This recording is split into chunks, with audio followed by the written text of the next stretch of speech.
헬로 뮤지엄에서 열리는 전시 모던 패밀리의 연계 프로그램인 어린이를 위한 페미니즘 토크를 시작하겠습니다. 토크명은 다시 묻고 새롭게 답하기 예술로 경계선 넘기입니다. 먼저 이 토크에 앞서서 모던 패밀리 전시와 그리고 이 토크에 대해서 간단하게 소개시켜 주실 저희 김희석 원장님을 모시겠습니다. 네, 안녕하세요.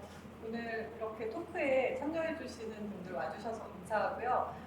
헬로뮤지엄 어린이미술관이 개관한 지 이제 14년 됐거든요. 근데 그 14년 동안 줄곧 유아, 그리고 많은 수의 엄마, 그리고 최근에는 아빠들도 많이 미술관을 찾고 있어요. 그리고 미술관을 쭉 운영을 하면서 이 어린이들, 특히 그 유아기 아이들 대상으로 어떤 성인지 감성이라든지 이런 부분들이 딱 형성되기 이전에 정말 필요한 교육이 페미니즘 교육이 아닐까라는 생각을 꽤 오랫동안 해왔습니다.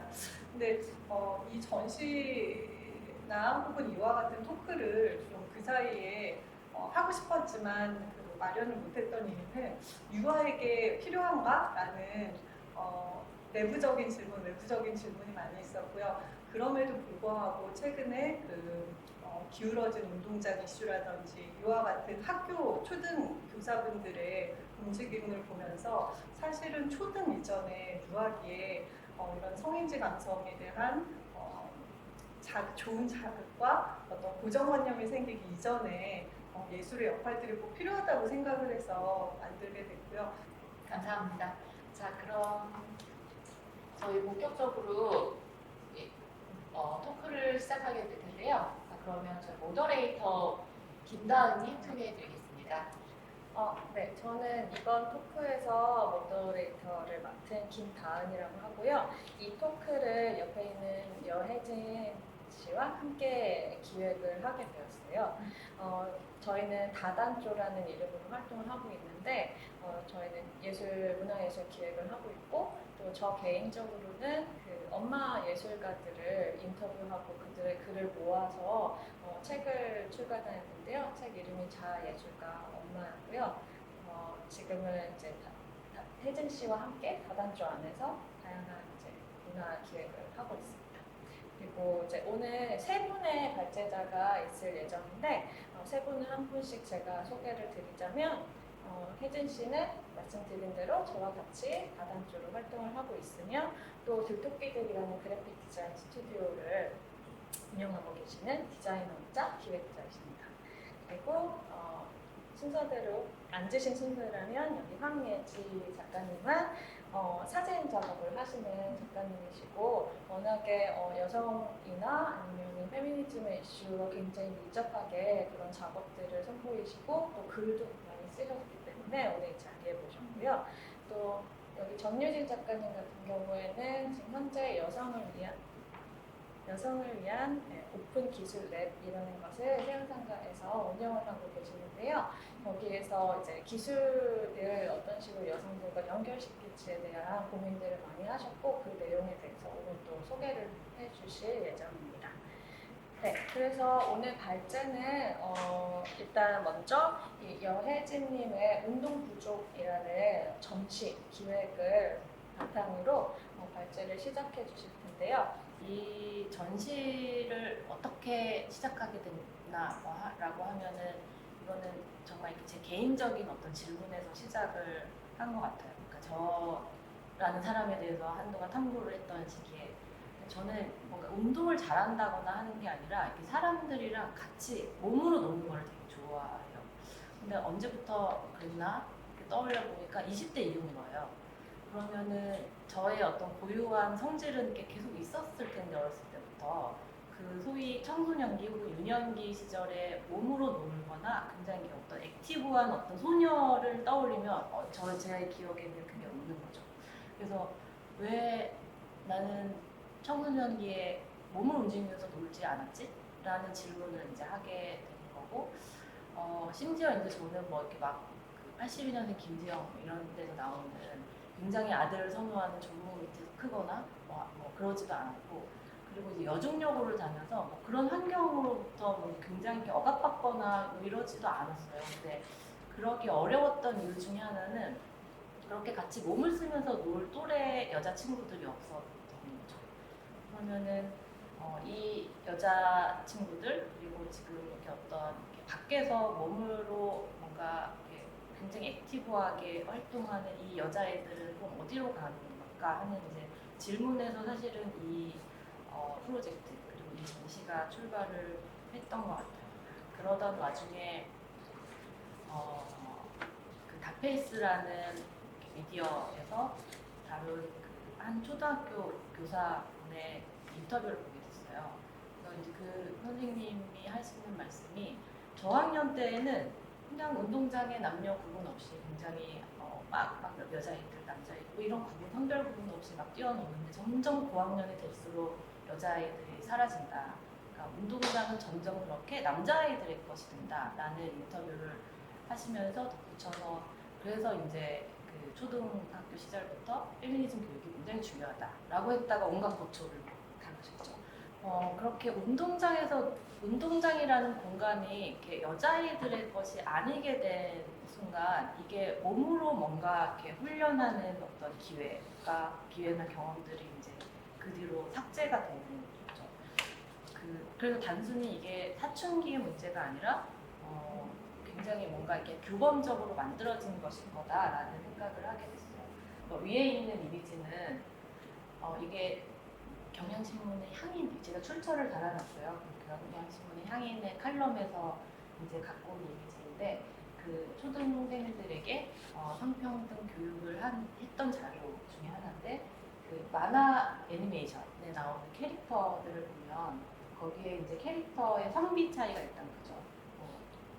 11명 중에 남자 캐릭터는 6명, 여자 캐릭터 3명, 12명, 남자 캐릭터가 8명이면 또 여자 캐릭터는 3명끼리 약간 또 이게 뭔가 이렇게 3대1의 법칙으로 존재한다 이런 칼럼도 읽은 적이 있는데 그리고 대부분은 주인공, 그러니까 메인 캐릭터는 남자 캐릭터죠. 맨 아래 플라워링 하트 저는 이거 뭔지 몰라서 찾아봤는데 이거의 경우에는 메인 캐릭터가 여자고 남자 캐릭터가 빵명이에요. 근데 이유는 이렇게 찾아봤더니 요술공주 민키처럼 여자 아이들을 타겟으로 한 애니메이션이기 때문에 그렇더라고요. 일단은 그 어린 유아들이 보는 이런 애니메이션 안에서도 일단 성비 불균형이 굉장히 심하고 그리고 이 캐릭터를 묘사하는 방식을 보면 이게 로보카 폴리에서 보면은 이게 이제 여기 엠버의 경우에는 이렇게 눈썹이 이렇게 올라갔어요. 눈썹이 이렇게 올라갔고 여기 그 콧구멍에서 봐도 이 여성 캐릭터 딱 봐도 여성 캐릭터죠. 보면은 눈썹이 또 이렇게 올라갔어요. 그리고 뭔가 이제 콧구멍 메인 캐릭터는 뭔가 이렇게 딱 이렇게 가운데 아주 크게 뭐 이런 자세를 취하고 있다면 그 여자 캐릭터는 뭔가를 돌보고 있고 인형을 안고 있고 인형을 안고 제가 앞으로 말씀드리는 뭐 이런 것들이 이렇게 나쁘다는 게 아니라 굉장히 고정된 역할로만 이렇게 그려지는 것을 문제 제기하고 싶은 겁니다. 네. 그리고 여기 보면은 용감한 소방차 A를 보면 이거는 제가 이 EBS에서 그 캐릭터를 소개한 것들을 좀 보여드릴게요. 보면은 메인 캐릭터인 A는 지휘를 하는 차예요. 이성적이고 결단력과 희생 정신을 갖추고 카리스마 있는 리더로 묘사가 되죠.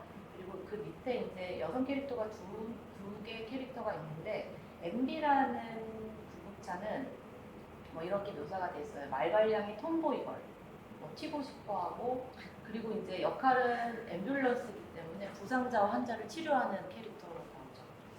그리고 이제 또 그 밑에 화학차 헤이즐이라는 캐릭터는 눈물이 많고 눈물이 왜 많아요?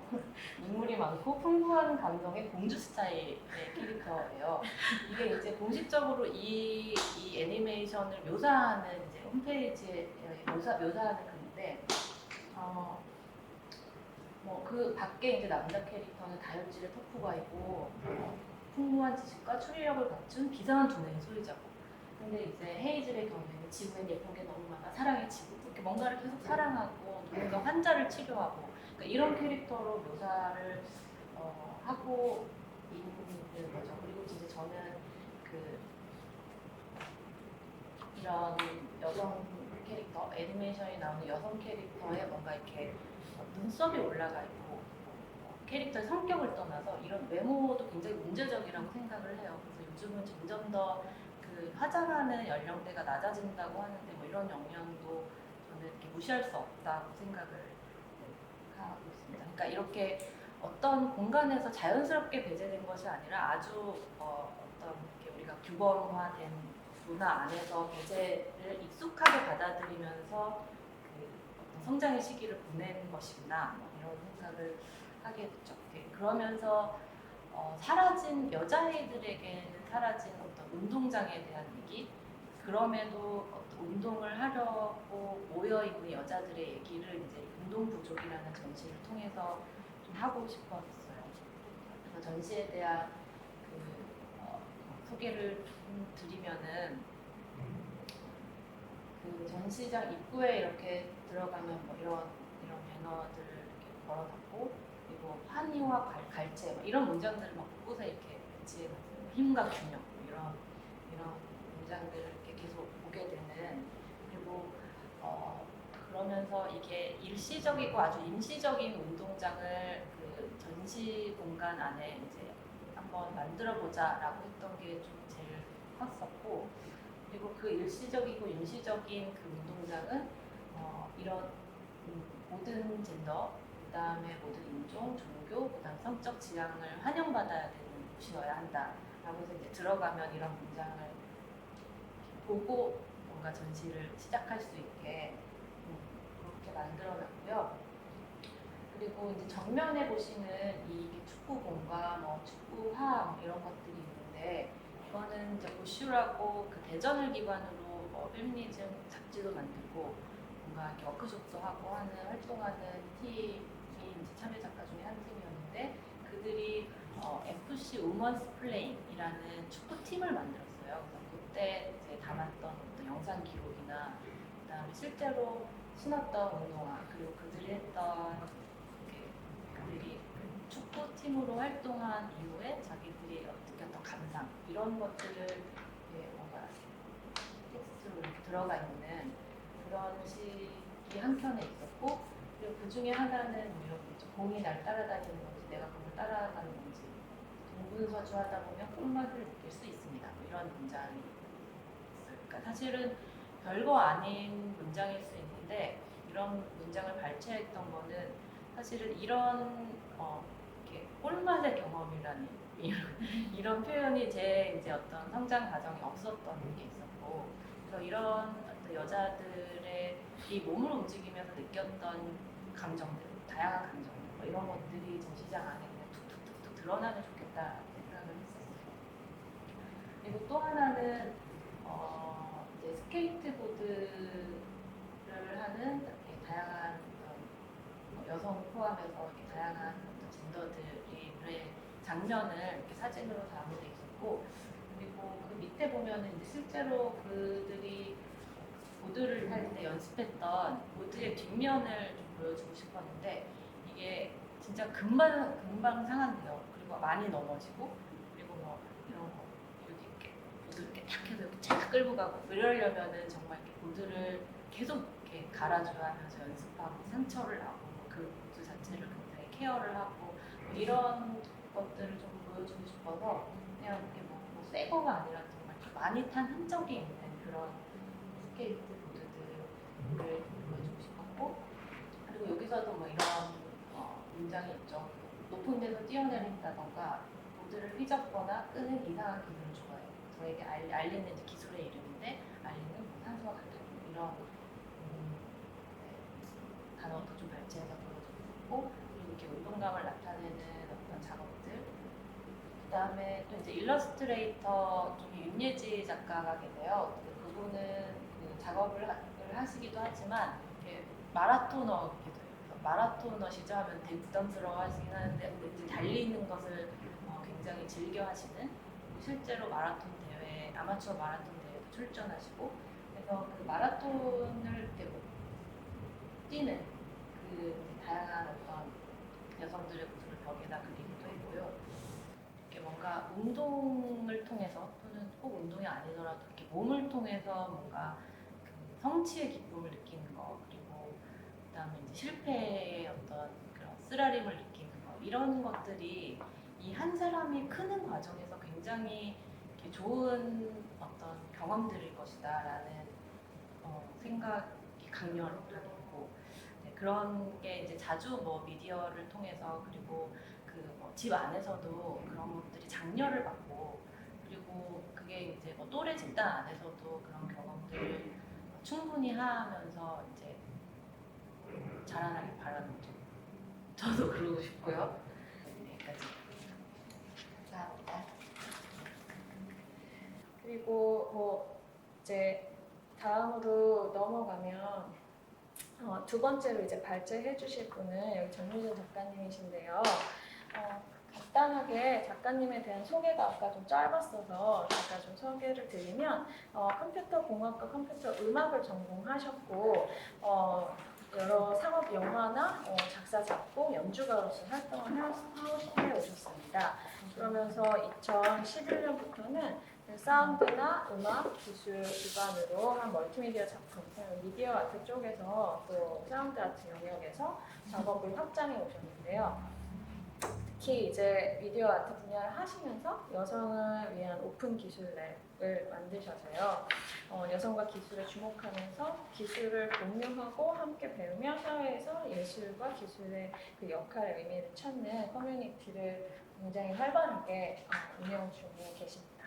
그래서 그런 열게 된 그 여성을 위한 열린 기술 랩을 열게 된 계기에 대해서 먼저 설명을 해주시면서 어떤 곳인지에 대한 얘기를 들어보겠습니다. 네, 안녕하세요. 저는 여성을 위한 열린 기술 랩을 하고 있는 전유지입니다. 오늘은 제가 어쨌든 성 역할, 고정된 성 역할 뭐 이런 것들도 주제 중에 하나인 것 같고, 그래서 제가 좀 드리고 싶은 내용은 아무래도 기술이라고 하는 키워드랑 저는 연결지어서 지금 활동을 하고 있기 때문에 그 부분에 조금 초점을 맞춰서 이야기를 드리고 싶어요. 그래서 아이들, 아주 어린 아이들에서부터 사실은 중고등학교 올라간 아이들에게 사실은 기술이라고 하는 게 다 똑같이 가고 있을까라고 하는 어떤 질문으로 이런 얘기를 한다고 생각해 주시면 좋을 것 같고요. 여성을 위한 열린 기술의 로고입니다. 그리고 이 랩이 어떻게 시작이 되었나, 사실 배경을 얘기를 하는 것이 이 고민의 시작과 결국에는 맥락이 같아서 이 얘기를 하면 아마 마치 거울처럼 이 사연이 결국에는 우리 아이를 가르치는데 똑같이 얘기가 될 것 같아요. 그래서 이 랩을 시작하게 됐던 저 스스로 들었던 두 가지 질문이 있거든요. 첫 번째는 기술을 다루는 여성 창작자들은 왜 소수일까? 그러니까 남성에 비해서 확연히 참여도가 현저히 낮은데 그 이유는 무엇일까라고 하는 것이 가장 큰 질문이었어요. 30대 초반부터 지금까지 거의 10년 정도를 미디어 아트라고 하는 이제 사운드가 주 매체가 되는 영역에서 활동하고 있는데, 사실 미술이라고 하는 전체 영역에서 봤을 때는 여성분들이 더 많거든요. 여성 작가분들이 훨씬 많지만 이렇게 미디어 아트나 사운드 아트라고 하는 좀 미디어 기술? 전문 기술이라고 하기 좀 그렇고, 모두 다 사실 전문 기술 가지고 있으니까. 근데 미디어 기술이라고 하는 것이 조금 우리가 굳이 말하는 IT 기술이나 첨단 기술이나 이런 거랑 연결이 되잖아요. 하이테크 기술? 이런 게 접목되는 분야 안에서만큼은 갑자기 그 성비가 역전이 되는 거예요. 그래서 이제 그런 계속 일련의 그런 씬들, 그러니까 여성의 굉장히 소수의 씬들을 제가 계속 경험하면서 어쩌면 되게 늦은 깨달음인지 모르겠지만 어떤 이게 굉장히 문제구나라는 거를 깨닫게 된 거죠. 그래서 그게 채 5년이 안 된 것 같아요. 사실 그렇게 깨닫게 된 것이. 그래서 이게 왜 문제라고 깨달았던 것에 대한 얘기. 그래서 이번의 질문은 1번으로 그냥 이런 현상이 있어 라고 하고 끝날 수도 있잖아요. 근데 과연 이렇게 어떤 분야에서 여성이 소수일 때 이게 결국 미치는 영향이라는 것이 무엇일까라고 하는 질문이 되게 중요한 것 같아요.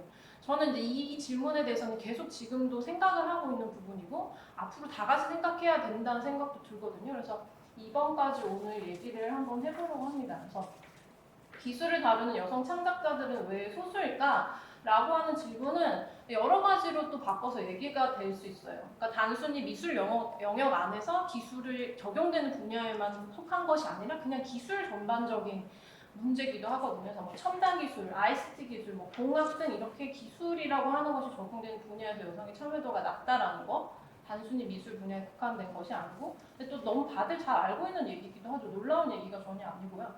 미술 분야 전체에서 아까도 얘기했듯이 어떤 기술이 좀 적용되는 뉴미디어 기술이 적용되는 미디어 아트 영역에서는 굉장히 현저히 성비가 차이가 나는 거. 그래서 이제 이런 어떤 여러 가지의 저의 경험들과 사회 현상들에 대해서 먼저 배경으로 설명을 드리려고 합니다. 그래서 그 기술 분야도 정말 낮은가라고 하는 어떤 그런 통계 자료는 너무너무 많아요.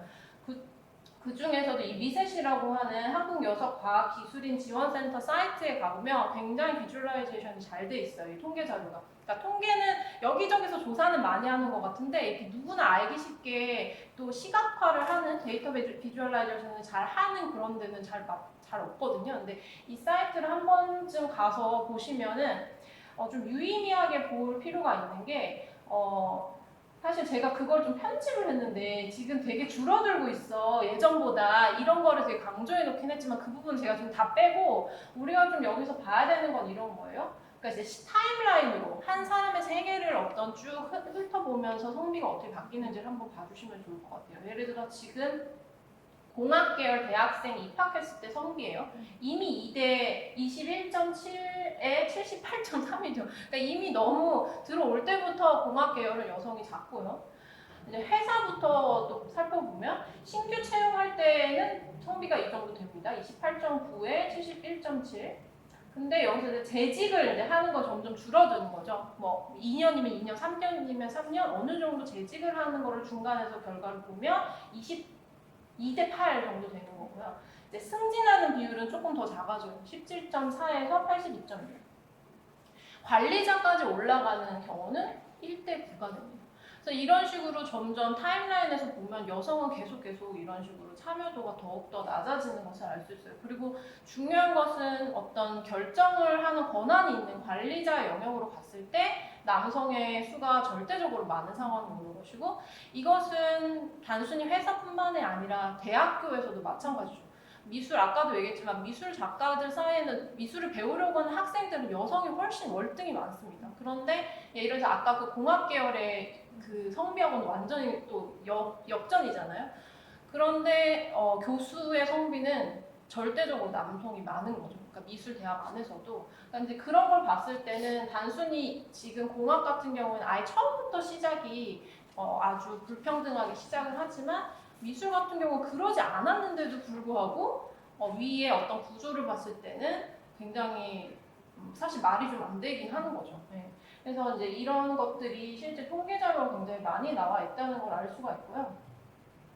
그래서 이제 왜 이런가 했을 때는 너무 많은 복합적인 사회적인 이유들이 있죠. 근데 이제 저의 어떤 경험에서 조금 포커싱해서 얘기를 좀 한번 해볼게요. 그래서 예를 들어서 지금 미디어 아트 제가 지금 활동을 하고 있는 이 영역, 미디어 아트라고 하는 영역과 또 메이커 무브먼트라서 메이커 운동이라고 하는 게 되게 그 5년 전부터 굉장히 어떤 붐업이 있었는데 한국에서는 이 두 영역에서 결국 이 영역이 처음에 굉장히 이렇게 붐업이 있었어요. 사실 미술 영역 안에서도 미디어 아트가 되게 주목을 받았던 때가 있었고 메이커 운동도 사실 미술의 영역까지도 소개가 되면서 되게 큰 흐름이기도 했었는데 지금 과연 계속 그러한가 봤을 때 저는 약간 크리티컬한 얘기를 하고 싶어요. 초기에 굉장히 붐업이 있었고 막 누구나 만들 수 있다. 어떤 굉장히 좋은 선언문을 가지고 메이커 페어라든지 한국에서도 되게 지금도 인기가 많지만 이 조금 더 비판적으로 보면 사실은 3D 프린터, 아두이노, 그러니까 뭐 4차 산업혁명이라고 부르는 되게 대표적인 몇 가지 사례를 벗어나지를 못해요. 그러니까 물론 더 다양한 사례들도 있겠지만 그냥 전체적으로 봤을 때는 되게 몇 가지 우리가 알고 있는 것 이상의 것을 보여주지 못해서 사실은 예전의 어떤 그런 위상 같은 것이 지금은 되게 흔들리고 있거든요. 그리고 만들기라고 하는 어떤 본질적인 의미 같은 것도 뭐 약간 특별한 아이 혹은 특별한 사람, 천재 기질이 있는 사람 이런 사람들이 할 수 있는 걸로 약간 포장이 되면서 원래 가지고 있던 누구나 만들 수 있다라고 하는 어떤 메이커 운동의 초기의 그런 것들을 잃어가고 있는 그런 상황이라는 생각이 들어요. 그래서 이 두 가지를 각자를 왜 얘기하냐면 결국에는 어떤 이 두 영역 다 공통점이 굉장히 여성의 참여도가 떨어지는데 이 두 가지 이런 기술이 적용된 이 두 영역에서 이렇게 계속 편향적인 기술에 대한 걸 보여주는 문화라는 것이 어쩌면 그 문화를 만들어온, 일궈온 구성원 내에 편향적인 성비랑 관련이 있다는 생각이 들었어요. 그래서 이거를 이제 조금 더 우리가 더 확장시켜서 우리 사회로 생각해보면 결국에 우리가 늘 다양성이 중요하다 이런 얘기를 많이 하지만 피부로서 그 다양성이 중요하다라는 걸 다들 느끼고 있는 것인가. 그래서 한 영역에서 발생하는 이런 어떤 편향적인 성질 혹은 뭐 편향적인 현상 이런 다양성의 부재라는 것은 결국에는 장기적으로 그 영역이 발전하지 못하거나 뭔가 유보하는 그런 상황을 만든다라고 우리가 생각을 해야 된다는 거죠. 이런 식으로 생각해보면 단순히 여성이 우리는 이제 이걸 갖지 못해서 피해자야라는 구도가 아니라 이 사회를 남성과 여성이 다 살고 있고 이 영역에 남성과 여성이 다 함께하고 있는 것으로 다시 어떤 관점을 전환하면서 결국에는 어떤 한 영역에 여성이 이렇게 없다라는 것, 어떤 한 성이 없다라고 하는 것은 우리 모두가 뭔가를 잃을 수 있다라는 관점으로 확장시켜야 된다는 거죠. 그래서 잠깐 결론을 내보면 두 가지 질문에서 이런 답변을 제가 낼 수 있을 것 같아요. 1번, 기술을 다루는 여성 창작자들은 왜 많이 없을까라는 문제가 결국에는 학습에 의한 그리고 교육에 의한 환경에 의한 그런 사회적 문제라는 거죠. 단순히 각 그 개인이 역량이 떨어져서 여성이 타고난 게 그런 거에 관심 없는 사람을 타고나서가 아니라 그냥 그렇게 길러지고 그렇게 만든 거예요, 사실.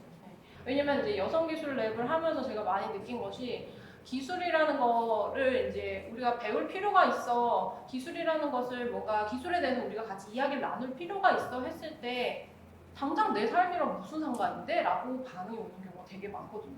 그게 뭘 나한테 당장 해줄 수 있는데? 라고 얘기하는 경우가 많아서 먼저 그게 사실은 너가 지금 관심이 없는 것조차 사실은 너의 어떤 자의식에 의해서 그렇게 된 게 아니라 사회가 그렇게 학습을 시켰기 때문에 그거에 대한 흥미를 가질 기회조차 없었던 거야 라는 인식을 사실 하는 게 너무 힘들어요. 그런 측면에서 오늘 같은 자리가 너무 유의미한 게 이제 그렇게 뭐랄까 생각이 고정된 이후에 그거를 다시 바꾸는 건 너무너무 일이 힘들지만 아이들은 그런 게 아니기 때문에 사실 우리가 굉장히 그런 얘기들을 이제 오늘 나눠야 되는 거죠. 두 번째 질문 같은 경우에는 1번의 현상이 결국 초래하는 결과는 무엇일까라는 측면에서 봤을 때 앞에 두 포커싱한 저의 경험 사례를 통해서 첫 번째는 한 사람의 한 개인의 꿈과 삶이 제한된다라는 것이고 두 번째는 결국에 확장시켜서 그 영역이나 사회의 다양성의 부재로 연결될 수 있는 거죠.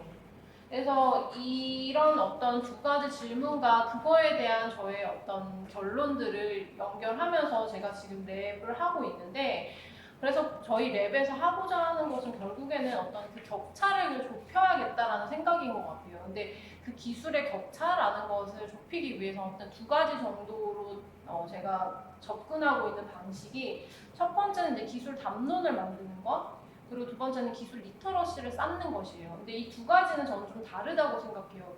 예를 들어서 기술 담론은 기술을 내가 굳이 다루지 않는 사람도 할 수 있는 활동이에요. 그러니까 기술에 관심을 갖는 것 자체가 사실 기술 담론이 될 수 있거든요. 내가 예를 들어서 인공지능에 대해서 오늘 우리 이렇게 모인 김에 얘기해보자. 그러면 사실 거기서 어떤 담론이 형성될 수가 있는 거죠. 그래서 기술을 당장 다루는 사람이 아니거나 기술을 만질 수 있는 사람이 아니더라도 사실 기술 담론은 누구나 할 수 있는 거죠. 근데 사실은 기술 담론조차 우리 사회에서 거의 대부분 남성이 다 만들고 있다는 거죠. 그 다음에 두 번째 기술 리터러시 쌓는 건 정말 그야말로 기술을 만져보고 다루고 체험해보는 거죠. 그래서 이 두 가지의 어떤 다른 방식을 가지고 기술 격차를 좁히는 활동들을 하고 있어요. 그래서 기술 격차 좁히기라는 것은 다른 식으로 똑같이 질문을 바꿀 수 있을 것 같아요. 결국 아까 얘기했던 것처럼 기술에 관심이 없는 이들이 어떻게 기술에 관심을 가지게 할 수 있을까? 되게 어려운 문제인 거죠. 관심이 없는 사람한테 관심을 갖게 하는 거. 근데 이거를 보시는 뭐 양육자분들이나 교육자분들 되게 똑같은 질문 가지고 계시거든요. 제가 그래서 바꿔봤어요. 수학에 흥미가 없는 아이들이 어떻게 수학에 흥미를 갖게 할 수 있을까? 똑같은 얘기거든요. 이거는 남녀 구분 없이 뭔가 흥미가 없는 대상에게 그것에 대한 흥미를 갖게 하는 것은 뭐 저희 랩의 문제기도 하고 되게 교육적인 문제기도 해요. 그리고 아까도 얘기했듯이 소외된 것을 알지 못하는 사람들에게 당신이 소외되었다는 것을 어떻게 자각하게 만들 수 있을까? 아까도 얘기했지만 이게 되게 누군가에는 너무 불편한 얘기기도 해가지고 잘 안 돼요, 이 부분이. 근데 저는 이거를 인지하기 시작하면서부터 사실 뭔가를 할 수 있다고 생각을 하긴 하거든요. 그리고 아까 뭐 기술을 제가 계속 지금 통칭해서 기술이라는 게 되게 광범위해서 막 통칭해서 약간 첨단 기술이나 하이테크 기술을 좀 위주로 얘기했지만 사실은 기술 담론 만들기를 통해서 기술을 우리가 어떻게 정의할 건지도 정할 수가 있어요. 예를 들어서 솔직히 어머니들이 보통 어머니들이 많이 하시는 돌봄 노동, 집에서 하는 살림이나 뭐 간호를 하거나 치료하는 뭐 이런 어떤 돌봄 노동도 엄청난 사실 기술이 필요하거든요. 설거지 하나만 생각해봐도 굉장히 많은 절차가 있거든요. 뭐 마지막 행주를 빨아서 어디에 넣는 것까지 굉장히 디테일한 어떤 테크닉이 필요한 어떤 영역인데 우리가 그건 기술이라고 말하지 않잖아요. 근데 그런 것도 사실 이런 기술 담론 만들기를 통해서 재배치돼야만 한다고 생각을 해요. 그래서 이제 이런 기술 담론 만들기는 거의 토론이나 이렇게 뭐 같이 책을 읽거나 같이 커뮤니티에서 뭐 이야기 나누는 그런 세미나 위주의 활동으로 이런 것들이 가능하고 이걸 통해서 결국 저는 기술을 주체적으로 생각해보고 사유할 수 있다고 생각을 해요. 두 번째 이제 기술 리터러시 쌓기는 이제 직접 기술을 다뤄보는 건데 아까도 얘기했듯이 이제 수학이 싫은 아이들에게 이제 아이들이 좋아할 수학을 만들려고 한 것처럼 저 나름대로는 어쨌든 심리적 장벽을 낮추는 기술 뭔가 개발 도구들 이런 것들을 생각을 해봤어요. 그 중에 하나가 지금 사진에 있는 것처럼 그 전기 회로를 그 우리가 알고 있는 어떤 납땜 방식이나 인두기나 뭐 전선을 연결하는 식으로 하지 않고 바느질이라고 하는 조금 우리에게는 좀 익숙한 그런 방법을 통해서 하는 이텍스타일이라는 활동이 있어요. 이런 키트를 만들어서 한다든지 이렇게 조금 더 자발적 학습이 되게끔 그리고 또 중요한 것이 단계별 어떤 학습이 돼서 처음부터 갑자기 이 사람한테 엄청난 기술을 배우라 그러면 그 누구나 다 두려울 거 아니에요. 그래서 처음에는 만들기인 줄 알고 시작했어. 바느질 워크숍인 줄 알고 시작했는데 이걸 하다 보니까 회로를 어떻게 더 조금 복잡하게 구성하는 게 필요한 거야. 그러면 회로에 대해서 그때부터 좀 배우기 시작하고 회로를 조금 더 복잡하게 구성하고 나서 보니까 뭐 센서든 다른 것들을 막 연결해서 하고 싶은 거야. 그러면 또 그때 뭐 마이크로 컨트롤러 같은 우리가 아두이노라고 알고 있는 그런 뭐 컴퓨팅을 해야 되는 어떤 부품이 필요해지고 그러면 또 프로그램을 배워야 되겠구나. 이런 식의 어떤 단계별이라고 하는 것을 되게 중요하게 생각을 하고 있고요. 이거는 거의 다 실습이나 만들기 체험 위주의 활동이에요. 이걸 통해서 아까와는 다르게 기술을 주체적으로 저는 사유화할 수 있다고 생각해요. 아까는 이제 사유할 수 있는 거고 생각을 해볼 수 있는 거고 두 번째 활동을 통해서는 내게 될 수 있는 거죠. 이 기술이 이제 내게 돼서 뭔가 내가 이걸 기반으로 내가 할 수 있는 게 훨씬 더 확장되는 경험 이런 것들이 가능할 것 같아요. 그래서 이런 두 가지로 나눠서 지금 활동을 하고 있고 네, 저희 사이트랑 또 뭐 이텍스타일 매달 하는 워크숍 활동도 있고 있으니까 이제 더 자세한 정보는 한번 들어가셔서 보시면 좋을 것 같아요. 그래서 이런 저의 어떤 제가 랩을 운영하고 있는 그리고 운영하게 된 여러 배경들을 설명하면서 사실 오늘 하려고 하는 주제들과 좀 밀접한 연관이 있을 것 같아서 한번 얘기를 쭉 해봤습니다. 네. 감사합니다. 네, 그러면 마지막으로는 발제해 주실 분은 사진을 작업하시고 계시는 황예지 박사님인데요. 작가님에 대한 소개를 간단히 하자면 93년 서울에서 태어나셔서 수집과 기록에 집착하는 부모님 밑에서 자랐고 그들의 습관 덕분에 자연스럽게 사진을 시작하셨습니다. 그리고 거창한 담론보다는 개인의 역사 큰 울림을 느끼며 가족사진, 초상사진 중점으로 본인의 이야기를 풀어나가고 있습니다. 사진집도 내셨고 또 개인전이 마호라는 개인전을 작년에 여신 바 있고요. 그리고 굉장히 많은 다양한 전시들에서 뭐 여성에 대한 또는 역사적인 현장에 대한 장면들을 보여줄 수 있는 작업을 굉장히 활발하게 하고 있는 사진작가이십니다. 네, 그러면 오늘 발표를 네. 해주시면 되겠습니다. 안녕하세요. 저는 사진을 하고 있는 황예지라고 하고요. 그래서 오늘 발제할 작업은 몸과 몸 사이라는 작업인데 이거는 작년에 서울사진축제에서 발표했던 제 작업인데 공동으로 했던 작업이에요. 그래서 저와 함께 하셨던 분들은 페미당당이라는 분들인데 아무래도 점점 페미니즘 문제에 대해서 발언하게 될 만한 일들이 너무 많이 일어나면서 그분들도 결성을 하셔서 계속해서 활동을 이어나오시는 분들이에요. 그래서 이분들과 함께 제가 작업을 한 것들을 설명해 드릴게요. 그래서 제가 제안을 받았던 건 그런 거였어요. 사회에 깔린 여성 혐오적인 이미지들을 찾아달라. 그래서 이 통계들을 전시장에서 발표를 해보자. 그래서 여성 혐오적인 이미지의 범위가 얼마나 될까? 저는 뭐 암담하지만 어느 정도 예상을 하고 있었어요. 근데 그 예상 밖의 일들이 더 많더라고요. 그러니까 뭐 게임도 그렇고 뭐 우리가 알지 못하는 뭐 많은 이미지들이 미디어들이 너무 여성 혐오적인 이미지를 만들어내고 있는 거예요. 근데 여성 혐오적인 이미지가 언어는 되게 강렬하지만 우리도 되게 접속해 있다라고 믿었거든요. 그래서 예를 들면 이런 거예요. 그냥 누군가의 화보, 누군가의 뮤직비디오인데 너무 익숙한 이미지지만 또 이 관점으로 봤을 땐 너무 이상한 거예요. 그러니까 성인 여성을 유아를 성인으로. 그러니까 뭔가 취하기 쉬운 굉장히 수동적인 여성을 만들어 놓는 거죠. 근데 저는 미술 공부를 할 때도 굉장히 놀랐던 게 미술사를 공부하면 여성이 괴물이 되어 있는 순간들이 너무 많더라고요. 그러니까 과거에는 잉태한 여성이 굉장히 괴물같이 그려진 경우들이 많았고 모든 미술관에서 여성들을 벗은 채로 누워있거나 어떤 피사체, 그냥 대상화, 그냥 살아있는 인물이 아니라 어떤 그냥 그림인 거예요. 보기 좋은 그림. 그래서 그거에 대한 불만이 굉장히 여성으로서 계속 쌓였던 것 같아요. 뭐 이런 그냥 TV 틀면 나오는 드라마 속에서도 여성은 폭력에 자주 노출되고 굉장히 수동적이고 또 구원은 남성, 어떤 사랑을 통해서 한다는 게 저는 되게 불편한 지점들이 많더라고요. 근데 되게 어찌 보면 충격적인 이미지만 이게 텔레비전이나 우리가 손쉽게 볼 수 있는 이미지들이 아직도 이렇게 생산되고 있다는 점에서 저는 좀 많이 경악스럽고 놀랬던 것 같아요.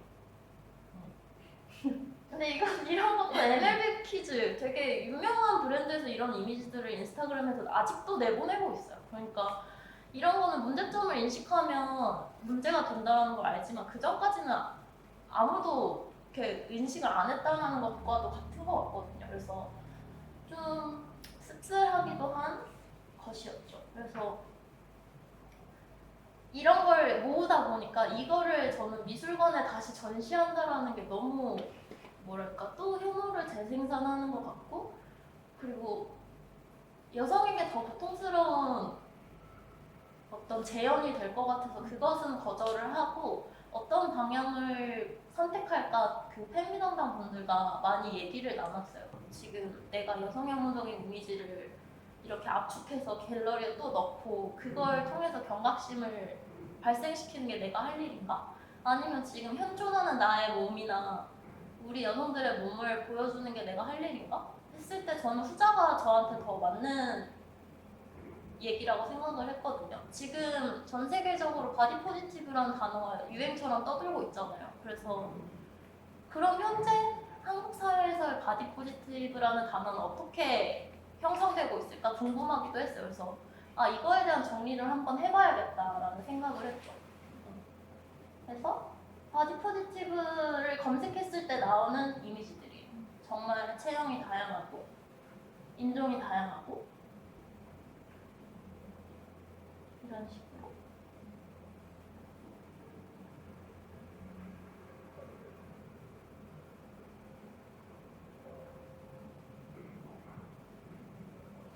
그래서 뭔가 어떤 브랜드 캠페인들을 보면은 인종의 다양성, 체형의 다양성, 그리고 여성들이 그동안 박탈당했던 강인함을 많이 보여주는 이미지들이 나오더라고요. 그래서 저는 이런 부분에 굉장히 긍정적이었어요. 아, 좋은 이미지들, 어떤 해방의 도구가 되겠구나라고 생각을 했는데 어떤 분이 페미담당 분들이랑 이렇게 회의를 하는데 어떤 분이 저한테 그런 말을 하시는 거예요. 근데 저는 이런 사진을 보면서 또 어느 정도의 박탈감을 느끼기도 한다고. 그러니까 무기력한 몸이나 어떤 내가 기능적으로 활동이 떨어지는 몸일 때도 있는데 그때는 또 여기서 배제당하는 것 같다고. 그래서 제가 느낀 점은 아, 몸이라는 건 어떤 몸에 대치어가 되는 게 아니구나. 그냥 몸이라는 거는 그냥 현존함에 대한 얘기지 어떤 바디가 어떤 바디에 대치어가 되는 거는 또 어떤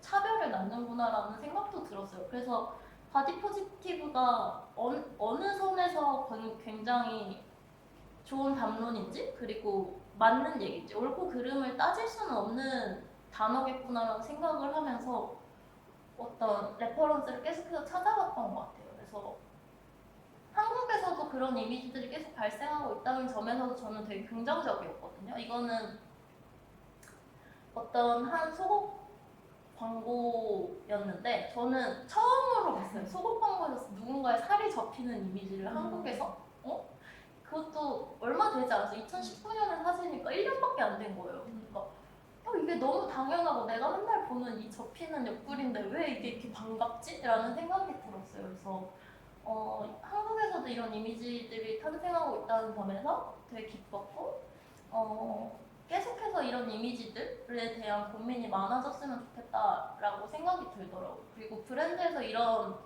시도들을 하고 있다는 건 어느 정도 저는 이미지 문화가 바뀌고 있다는 것이라고 믿거든요. 그래서 빠른 속도는 아니겠지만 이미지를 생산하는 것이 건강해질 수도 있겠다라는 어떤 믿음도 생기는 일들이 있었던 것 같아요. 마냥 어떤 무력감에 휩싸이지 않고.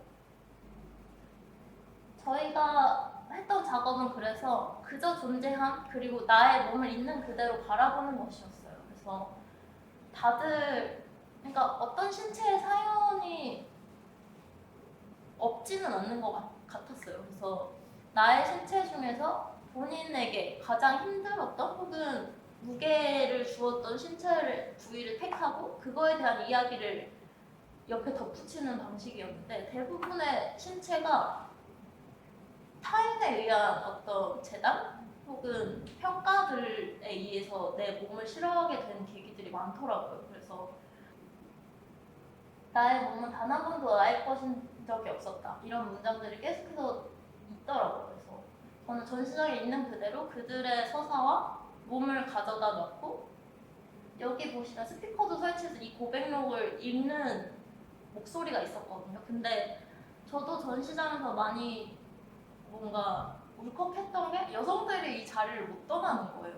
그러니까 남성들은 오히려 화들짝 놀래요. 그러니까 오히려 이걸 있는 그대로 보여주니까 놀라는 사람들이 대부분이었고 그리고 여성들은 계속 서성이면서 듣고 뭔가 자기 몸을 떠올리고 울컥하고 약간 이런 반복이 있으니까 저도 좀 그래도 틀린 일은 아니었구나라는 생각이 들더라고요.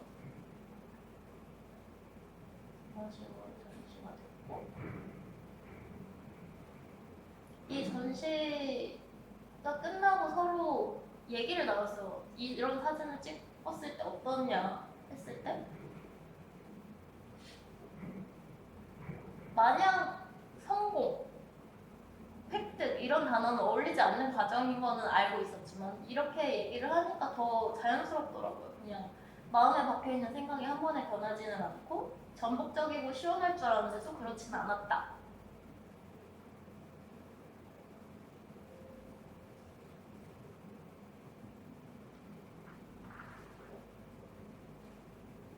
성적 대상이 아무도 없는 세상에서 스스로의 몸에 대해 갖는 태도에 대한 상상력을 유성애자도 가지면 좋겠다라는 말씀도 하셨고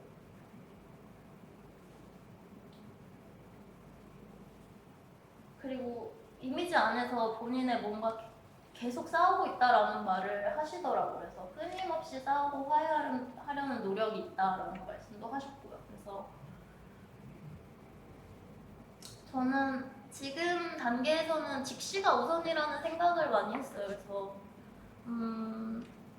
어찌됐든 개인이 미디어가 되는 세상에서 이미지를 생산하는 거에 대한 어떤 무게감이나 부채감을 많이 느끼긴 하거든요. 그러면서 특히나 저는 여성을 기록하는 방식들이 좀 더 담론이 생겨야 되는 거는 모든 분야 다 마찬가지지만 이미지 안에서도 분명히 그게 필요하다고 느껴요. 왜냐면 재생산이 되니까 어떤 불확실한 이미지들이 재생산되는 게 위태로워 보일 때가 많아요. 그러니까 저는 아무래도 이미지를 다루다 보니까 유튜브, 뭐 인스타그램 많은 매체를 정말 찾아보는 편인데 가끔 정말 섬뜩하긴 해요. 그냥 정말 어린 친구들이 뭐 화장을 하는 것도 그렇지만 내가 봤을 때 굉장히 불안해 보이는 표정들을 유행처럼 하고 있다거나 했을 때 이런 것이 유행이 되는 게 정말 괜찮을까라는 우려가 있어요. 그래서 요즘에 얘기가 나오는 것들이 롤모델인 언니가 있어야 된다, 롤모델인 자매가 있어야 된다라고 말을 하잖아요. 그랬을 때 조금이나마 대안이 될 수 있는 사람이 되어야겠다라는 생각은 하는 것 같아요. 이런 이미지들을 만들고 이런 사람도 괜찮다라는 걸 보여줘야겠다라는 생각을 하면서, 그리고 저는 마고라고 해서 그런 여성의 강인함, 어찌됐든 완벽하지는 않지만 조금 무너져 내렸을지라도 존재하는 여성들의 강인함을 보여주려고 전시를 만들었을 때 여성인 청소년들이 굉장히 많이 왔어요. 뭐 교복 입고 오는 친구들도 있고 그랬는데 자기가 자기 몸을 오해하는 시간이 굉장히 길었는데 이런 전시를 만들어주셔서 감사하다라는 말을 들었을 때 그래도 사진가로서 어떤 역할은 이런 식으로 하는 거구나 라고 많이 느끼고, 좀 저도 어느 부분에서 큰 반성을 하고 큰 공부를 하면서 계속 나아가서 그냥 요즘에는 좋은 언니와 좋은 할머니가 돼야겠다라는 생각을 하면서 지내는 것 같아요. 네, 저는 여기까지 발표했습니다. 네, 그러면 이상으로 그 발제, 세 분의 발제는 마치고 다음 순서로 넘어가도록 하겠습니다. 이 세 분의 발표를 이제 다 들어봤는데요. 이제 마지막으로 저희가 지금까지 나온 얘기들 안에 공통적인 내용들도 있었고, 또 저희가 정말 한 번쯤은 다시 생각해볼 그런 좋은 이야기들이 많이 나온 것 같아요. 그래서 뭔가 제가 몇 가지 이제 주제를 던질 텐데 그 중에 한 가지 공통적으로 나왔던 것 중에 저희가 지금 다 인지하고 있는 것은 굉장히 우리가 알게 모르게 또는 이제는 너무 정말 눈에 띄게 그런 성 역할 또는 성의 어떤 스테레오타입들이 굉장히 정해진 상태의 미디어, 뭐 아니면 매체도 굉장히 다양하게 뭐 영화든 드라마든 또 뭐 애니메이션이든 매체 안에서도 다양하게 지금 노출이 되고 있고, 근데 그것을 또 생산해내는 그 주체들 가운데 저희 예술인들도 그것을 기획한다거나 또는 직접 그 이미지를 생산한다거나 하는 그 예술가들의 책임도 일부 이제 작용을 할 텐데, 과연 우리가 얼마나 이 예술이라는 것이 사회적인 역할을 할 수 있을까? 저도 늘 고민되는 지점이기도 하거든요. 예술이 그냥 개인의 어떤 욕망이나 아니면은 즐거움을 위한 것이 아니라 이것이 과연 어떤 영향을 줄 것인가에 대해서 꼭 생각을 해보게 되는데, 그렇다면 또 이 뭐 기획자든 예술가든 우리가 느껴야 되는 그 사회적 책임이 또 어느 정도일까라는 생각을 한 번쯤은 다 해보셨을 것 같은데, 혹시 그거에 대해서 어떤 생각이 있으셨는지 좀 얘기해 볼 수 있을까요? 사진 사진은 책임감과 떨어질 수 없는 매체인 것 같아요. 왜냐면 일단 기록물이고 남는다라는 게 주가 되는 매체이기 때문에 저는 그러니까 처음엔 저도 어떤 책임감을 느끼지 않는 개인으로서 사진을 좋아했거든요. 그냥 어떤 정서풀이를 하고 그런 거에 대해서 좋아했는데 거듭해서 어떤 매체들과 일을 하고 사진을 생산시킬수록 이게 책임감을 뒤따르는 일이구나라는 걸 많이 느꼈어요. 그러니까 사진 한 장만 봐도 그 사람의 성인지 감수성부터 시작해서 모든 게 티가 나더라고요. 제가 다른 사람 사진을 봤을 때도 피사체를 이해하는 능력이나 어떤 성인지 감수성이나 뭐 그런 분별력이 티가 나니까 이거는 내가 개인으로 살아가면서 이기적으로 생각하면 안 되는 부분이겠다. 그러니까 이거를 나만 볼 게 아니라 나는 타인에게 공개하는 사람인데 어떻게 이런 감수성이 이렇게 없이 살아왔지라는 반성도 했어요. 되게 윤리적이지 않았을 수도 있겠다 내가. 그래서 그러니까 저는 이미지를 생산하는 사람이라면 성찰과 반성이 무조건 있어야 된다라고 생각을 하고 그리고 저도 그 절차를 가끔 까먹어요. 너무 그냥 이미지 생산하기 쉬운 세대이기 때문에 찍고 까먹을 때가 많아요. 그냥 찍고 싶은 욕망이 더 클 때가 있으니까. 근데 좀 그것을 앞서는 어떤 상황들에서 자제력이나 그런 상합이나 그런 것들을 좀 유심히 따져보고 그래서 저는 개인전 마거 준비할 때 굉장히 뭔가 뜻깊은 에피소드를 겪었는데 전시장 엔딩 사진이 한 사람의 누드 사진이었는데 저한테는 그게 제일 중요한 사진이었어요. 근데 전시 막판에 설치가 거의 끝나갈 때 그분이 사진을 좀 안 걸었으면 좋겠다라고 말씀을 하시는 거예요. 그래서 근데 개인의 욕망이면 안 된다. 우리 다 합의하고 만든 거 아니냐라고 했을 텐데 그걸 누르고 당연히 떼겠다. 괜찮다 말씀드리면서 과정을 겪었어요. 그분 피사체 되신 그 분의 아버지께서 반대를 하신 거였거든요. 근데 제가 당연히 안 하겠다 하니까 오히려 아버지께서 제 작업을 이해하려고 해보시는 거예요. 그러니까 왜 이 사진을 찍었고 내 딸이 이 전시장에 이렇게 걸려야 되는 이유가 무엇이며 내 딸은 이 사진을 어떻게 이해하고 있는지 그런 것들을 저한테 또 물어보시고 그리고 저는 그분과 작업이 굉장히 순탄했고 서로 되게 행복한 경험이었었거든요.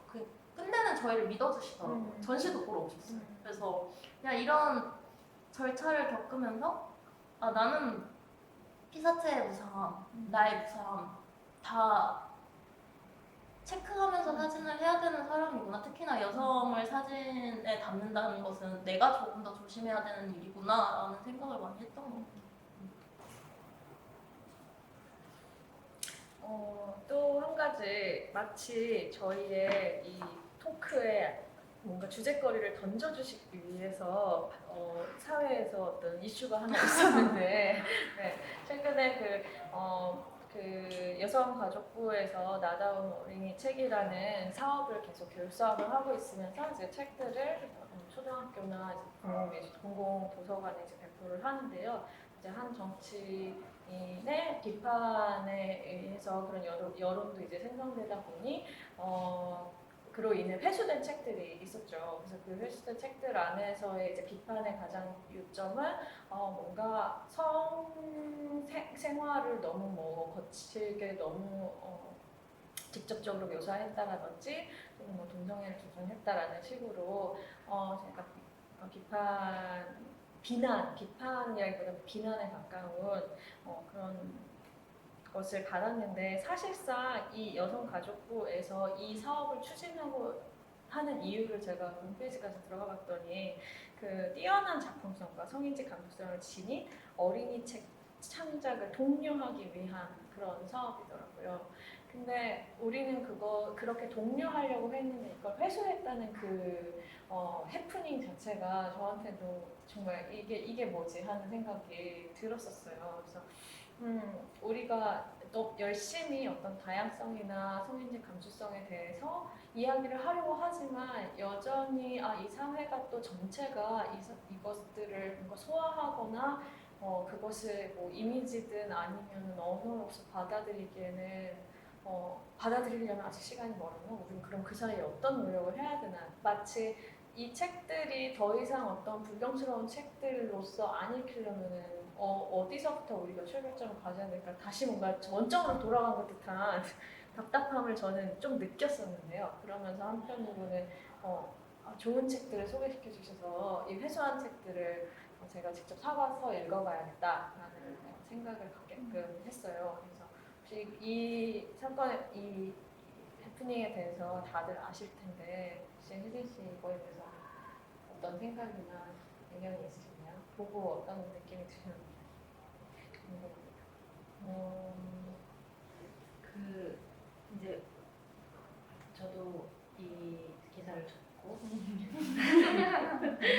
그냥 저는 어떤 그러니까 뭐 이렇게 어떻게 또 이런 일이 이런 감정도 있었지만 한편으로는 그래도 이제 이 한국 사회에서 비록 회수가 됐 되게 긍정적으로 제가 지금 말하려고 하는데 회수가 되었지라도 씀에도 불구하고 이런 문제의식이 있으니까 이런 동화책, 뭐 그림책들을 발행하려고 시도해놨다. 여기에 저는 이제 그 굉장한 변화다 이거 자체가 라고 생각을 해요. 그러니까 한편으로는 오늘 저희가 토크에서 나왔던 이야기들은 사실 몇십 년 전부터 계속 했던 얘기인 거예요. 그러니까 공간이 없다. 그게 단순히 물리적인 공간을 떠나서 왜 여자들이 사라지고 있는가. 그 많은 여자아이들, 학생들 기술의 장에서 뭐 예술의 장에서 운동 장에서 왜 사라지는가. 이 얘기는 정말 아주 오래전부터 했었고 근데 이제 그것이 정말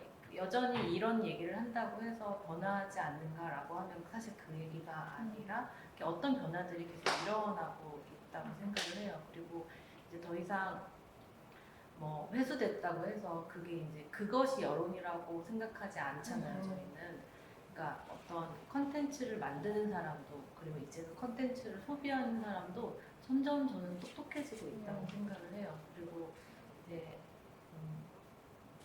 그렇게 우리는 긍정적으로 네, 생각해봅시다. 그렇게 어린이 책 같은 거를 국회의원이 나서서 문제 제기를 해서 회수까지 된 상황을 봤을 때 아이들에게 물어봐야 된다고 생각을 해요. 그리고 어른들이 이게 나서가지고 막 어른들의 잣대로 이게 정말 야하네, 아니네, 뭐 이런 얘기 한다는 것 자체가 저는 아이들을 무시한다는 생각이 들고요.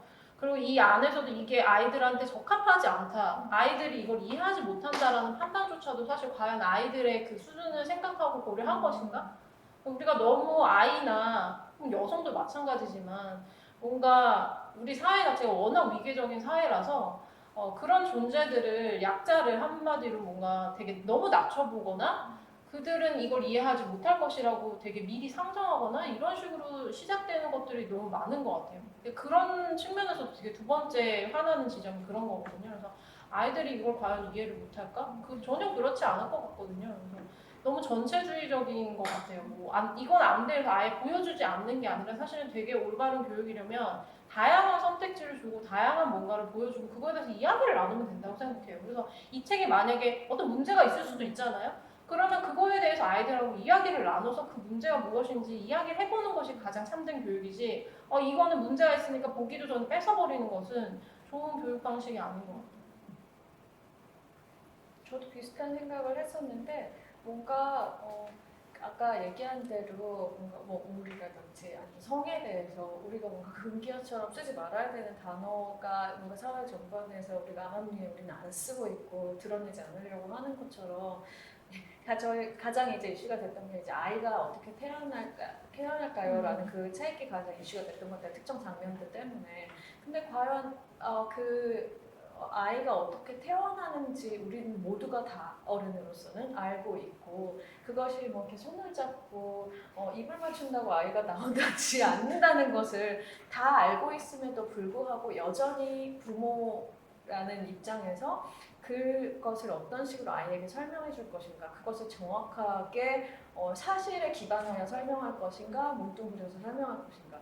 저는 거기에서 여전히 사회가 뭉뚱그려서 얘기하고 싶어 하는구나가 물론 그 여론을 봤을 때는 그게 더 컸던 것 같아요. 그럼 과연 정확한 거는 누가 가르쳐 줄 거며 그 뭉뚱그리는 걸로 인해서 말한 여러 가지 그런 오히려 문제들이 더 야기되는 것이 아닐까, 모르는 상태로 뭔가 접한다거나. 그래서 정말 이번 사건이 저도 되게 다시 생각해볼 계기가 되었고, 제가 아이를 키우면서 이 아이에게 어떤 식의 어떤 교육이나 언어들을 사용해야 될지에 대해서도 생각해보는 좋은 계기를 마련했다는 거에서 저도 긍정적이고 맥을 같이 해보도록 하겠습니다. 네. 그리고 마지막으로 같이 얘기 나눠보고 싶었던 거, 이제 사회 안에서도 그렇고, 정치판을 본다 하더라도 또는 사회 전반에 걸쳐서 남녀 간의 성차별 또는 그 안에서의 성폭력 문제 계속해서 이슈가 되고 있고, 사실 이제 이 예술 씬이라는 안에서도 너무 많은 일들이 지난 정말 최근까지도 그리고 지난 몇 년간 계속해서 쌓아오고 있음에도 불구하고 계속 벌어지고 있는 게 현실이잖아요. 그래서 우리 여성으로서 또 예술인으로서 우리가 어떤 것들을 좀 행하고 있는지 사실 또 잘 모르실 수도 있지만, 이런 것들이 또 일반적인 어떤 사회에서든지 또 적용될 수 있는 예시들이 좀 있을 것 같아요. 그래서 혹시 그런 거에 대해서 우리 여성 예술인으로서 어떤 노력들이 혹시 우리는 하고 있는가? 어떤 좀 이렇게 집단적인 또는 개인의 차원은 또 있을 수 있지만 어떤 집단적으로서는 또 어떤 움직임이 있을까 혹시 얘기해 주실 수 있을까요?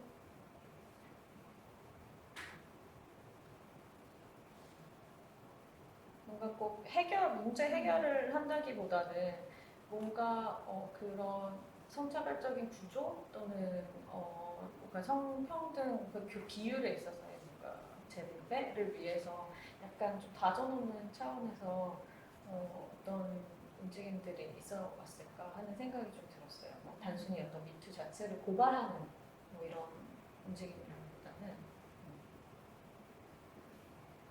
또 미투 이후에 되게 뭔가 여성이라는 키워드가 미술 안에서 되게 핫한 키워드가 된 거는 사실인 것 같아요. 그래서 저희 기술랩 활동도 그 미투 이전에 시작하긴 했지만 어쨌든 같이 되게 시기적으로 우연한 맞물리면서 어쨌든 많은 사람들이 관심이 있어 하는 어떤 주제긴 해가지고 이게 장단점이 있긴 있지만 아까도 아이들도 사실은 그 롤모델 얘기처럼 롤모델도 필요하지만 어울릴 수 있는 또래에서 영향을 받는 게 어쩌면 더 크거든요. 그런 면에서도 똑같이 미술계도 사실은 이렇게 여성 기술랩도 있고 또 여성을 주제로 한 어떤 활동이 있고 또 여성의 몸을 다루는 이런 사진 활동도 있고 이런 것들의 어떤 같이 우리가 동시대를 살아가고 있는 예술가들 곳곳에서 일어나고 있는 활동을 통해 사실은 저는 되게 큰 뭔가 영감도 받고 힘도 받고 하는 것 같거든요. 그게 우리가 어떤 하나의 특정 커뮤니티를 막 만든 것이 아님에도 정말 느슨한 연대 같은 게 생겼다는 생각이 좀 들어요. 근데 이게 얼마나 갈지 단순히 이렇게 트렌디하게 그냥 소비되고 말지 이런 것도 되게 기우가 있지만 그러면서 지금 하여튼 미투 이후에 예술계 안에서의 여러 되게 다양한 움직임들이 그래도 촉발되고 있다. 그거를 관찰하고 나도 그걸 맞춰서 같이 가고 있고 저기선 뭘 했는데 저거 되게 좋아 보이네. 나는 그럼 또 내 분야 안에서 이런 걸 하면 좋겠다. 이런 식으로 역으로 영향을 받는다든지 그런 식의 움직임들만으로도 저는 되게 큰 영향을 받고 있다고 생각해요. 물론 예술인 안에서 어떤 특정 문제가 발생해서 그거를 같이 목소리를 내고 그 문제를 해결하는 그런 어떤 적극적인 참여도 당연히 너무 필요하지만 지금 방금 얘기한 어떤 이런 것들이 되게 많은 걸 사실 의외로 바꿀 수 있다는 생각을 하고 있어요. 저희 요번에 전시 제목이 모던 패밀리예요. 네, 그 모던 패밀리가 근대 가족인데 모던 패밀리라고 정한 이유는 사실은 저희가 페미니즘 이슈를 사회에서 겪잖아요. 근데 아이들은 사회가 아니라 가정에서 먼저 겪게 될 것이기 때문에 우리는 이 이슈를 가정에서 발생되는 것으로 봐줘야 한다라는 이유에서 모던 페밀리가 됐어요. 그렇기 때문에 지금은 이제 사회에서 페미니즘 이슈를 다 각각 말씀을 해주셨는데 여혜진께서는 학교 내에서의 성 역할 배분이죠. 그리고 바디 포지티브가 사회에서 미디어를 통해 여성에게 주입시키는 이미지에 대해 다시 한번 지적을 하신 거죠. 그리고 마찬가지로 사회에서 남성의 직업, 여성의 직업을 배분해서 내려오는 것에 대해서 지적을 하셨잖아요. 자, 그럼 이것을 가정 내에서 아이들에게 이 비판 의식을 얘기를 하셔야 된다면 뭐라고 얘기하실지 여혜진님부터 부탁드릴게요. 약간 그런 것 같아요. 삼행시. 네, 맞습니다. 아이들에게 하는 얘기니까요. 네. 기울어진 운동장에 대해서 아이들에게 설명할 수 있을까? 그런 걸까요? 네. 마음껏 놀아.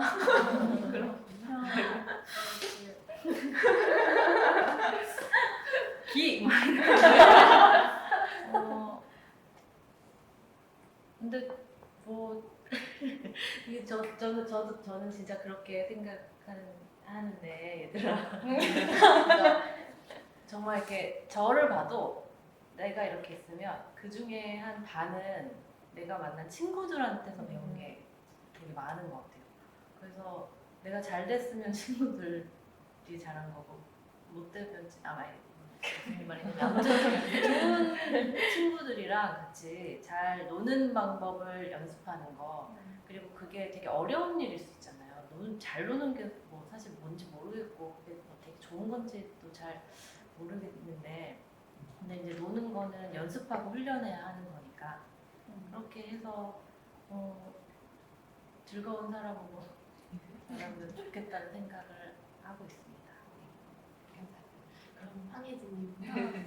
저는 어떤 뉴스 기사를 읽었는데 가정 내에서 부모님들이 아이를 칭찬할 때 대부분의 언어가 외모에 비롯된 칭찬이에요. 80%가 예쁘다, 멋지다, 잘생겼다. 근데 기능에 대한 칭찬 그리고 과정에 대한 칭찬이 삭제된 채로 그런 외모 혹은 결과론적인 칭찬을 받으니까 이 친구들이 결과에 집착하고 뭔가 과정에서 제대로 이루어지지 않고 실수하는 것에 본인 질책이 심해진다라고 생각을 한다고 하더라고요. 그래서 근데 저도 제 유년기를 이렇게 복귀시켜 보면 대부분의 언어가 예쁘다 혹은 외모에 대한 칭찬이었던 기억이 나거든요. 유치원 선생님도 그렇고 그래서 이거는 가정 내에서 바뀌어야 될 문화 그리고 과정을 칭찬해줘야 된다는 거 과정이 부정당하면 안 되는구나 이거를 좀 깨닫게 되었고 그래서 저도 좀 어떤 외형적인 것에 대한 평가를 줄이려고 저도 그게 되게 익숙한 사람이거든요.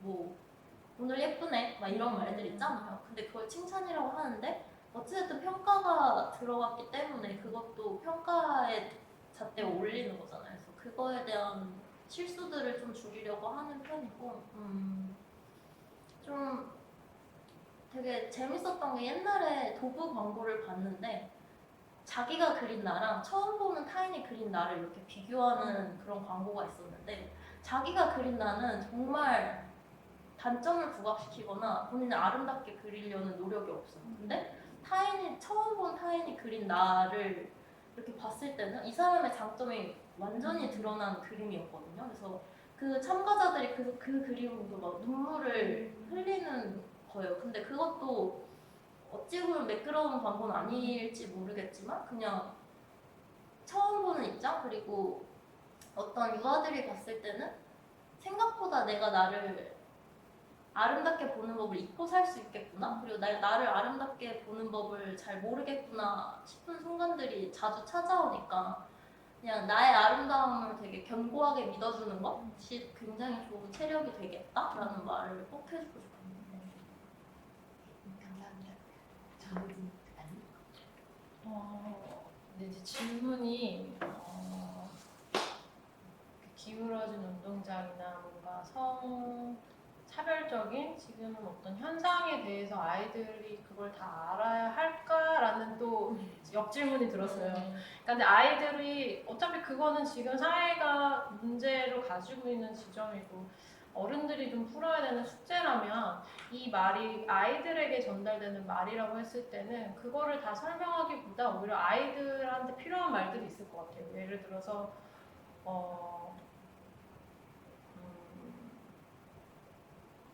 어른들이 하는 말이 다 완벽한 말이 아니다.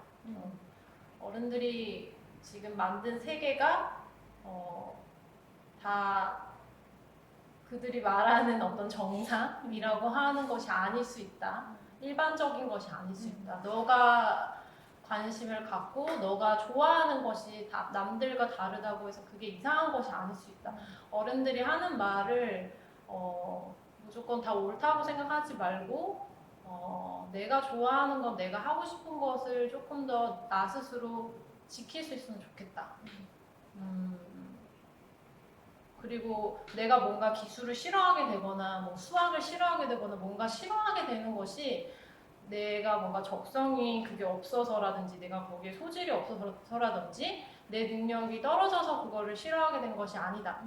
그래서 어쩌면 어른들이 만든 교육이나 어른들이 만든 시스템이 그거 때문에 그게 재미없게 된 것일 수도 있다.